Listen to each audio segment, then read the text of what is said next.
Daniel chapitre 10. La 3e année de Cyrus, roi de Perse. Une parole fut révélée à Daniel, qu'on nommait Beltchatsar. Cette parole, qui est véritable, annonce une grande calamité. Il fut attentif à cette parole et il eut l'intelligence de la vision. En ce temps-là, moi, Daniel, je fus 3 semaines dans le deuil. Je ne mangeai aucun mets délicat, ni entra ni viande, ni vin dans ma bouche, et je ne m'ennuie point, jusqu'à ce que les 3 semaines fussent accomplies. Le 24e jour du 1er mois, j'étais au bord du grand fleuve qui est Hidékel. Je levai les yeux, je regardai, voici. Il y avait un homme vêtu de lin, ayant sur les reins une ceinture d'or, d'Ouphas.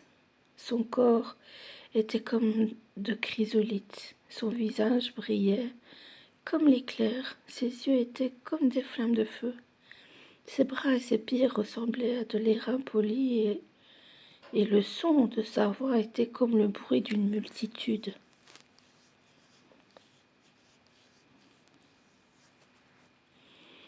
Moi, Daniel, je vis seul la vision, et les hommes qui étaient avec moi ne la virent point, mais ils furent saisis d'une grande frayeur et prirent la fuite pour se cacher. Je restai seul et je vis cette grande vision.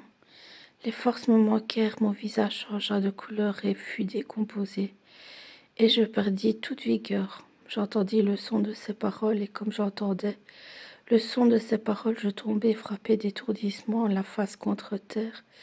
Et voici une main me toucha et secoua mes genoux et mes mains. Puis il me dit, Daniel, homme bien-aimé, sois attentif aux paroles que je vais te dire, et tiens-toi debout à la place où tu es, car je suis maintenant envoyé vers toi. Lorsqu'il m'eut ainsi parlé, je me tins debout en tremblant. Il me dit, Daniel, ne crains rien, car dès le premier jour où tu as eu à cœur de comprendre et de t'humilier devant ton Dieu, tes paroles ont été entendues, et c'est à cause de tes paroles que je viens. Le chef du royaume de Perse m'a résisté 21 jours. Mais voici, Michaël, l'un des principaux chefs, est venu à mon secours, et je suis demeuré là auprès des rois de Perse. Je viens maintenant pour te faire connaître ce qui doit arriver à ton peuple dans la suite des temps, car la vision concerne encore ces temps-là.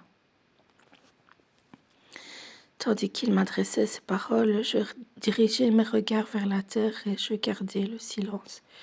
Et voici quelqu'un qui avait l'apparence des fils de l'homme toucha mes lèvres. J'ouvris la bouche.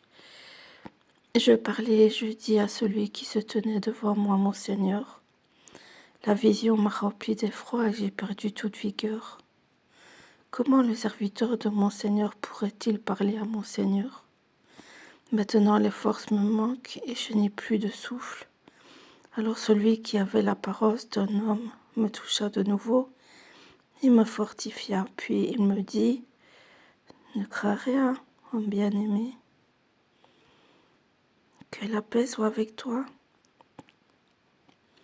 Courage, courage. Et comme il me parlait, je repris des forces et je dis, que mon Seigneur parle, car tu m'as fortifié. Et il me dit, sais-tu pourquoi je suis venu vers toi? Maintenant je m'en retourne pour combattre le chef de la Perse. Et quand je partirai, voici, le chef de Javan viendra. Mais je veux te faire connaître ce qui est écrit dans le livre de la vérité. Personne ne m'aide contre ceux-là, excepté Michaël, votre chef.